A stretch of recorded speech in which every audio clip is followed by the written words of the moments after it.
வணக்கம் உறவுகளே, நாம் ஒரு உடத்தேடு மீன் பிடிச்சிருக்கோம். பாருங்கள் உறவுகளே, இது ரொம்ப சின்ன சைஸ் உடத்தேடு தான். இது ரொம்ப சுவையான மீன் தான், இருந்தாலும் முட்கள் அதிகமாக இருக்கும். அதனால் யாரும் பெருசாக விரும்பி சாப்பிட்றதில்ல. முட்கள்னால் தலைப்பகுதி வெளிப்பகுதியில் தான் உள்ள சுமாரான சின்ன முட்கள் தான், ரொம்ப பெருசாலாம் இல்லை. ரொம்ப சுவையான மீன் இது, உடத்தேடு மீன். நாம் இதை இப்போ தான் பிடிச்சோம்.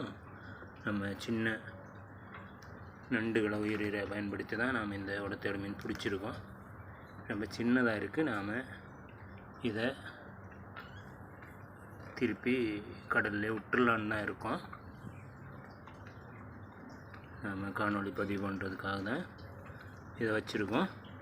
பதிவு பண்ண முடித்தோடனே நாம் இதை திருப்பி தூண்டிலேருந்து கழித்து நாம் கடலில் விட்டுடலாம். பாருங்கள் உறவுகளே, அருமையாக நீந்திட்டுருக்கு உடத்தேடு மீன். இதோட அடிப்பகுதி வெள்ளையாக இருக்குது, மேல் பகுதி பாருங்கள் உறவுகளே. நாம் அதை தூக்கிடலாம். தூக்கி போட்டுட்டு நாம் அதை கழித்து மறுபடி தண்ணியில் விட்டுறலாம்.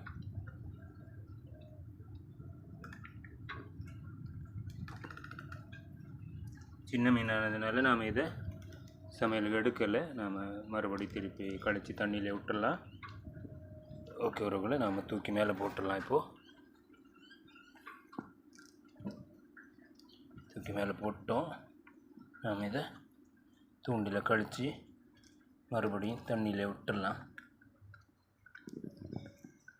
ஓகே உறவுகளை, ஒரு கையில் கழிக்க முடியலை, நாம் கழித்து அப்புறமா இதுக்கப்புறமா காணொளி பதிவு பண்ணுது உறவுகளே. ஓகே உறவுகளே, பாய்.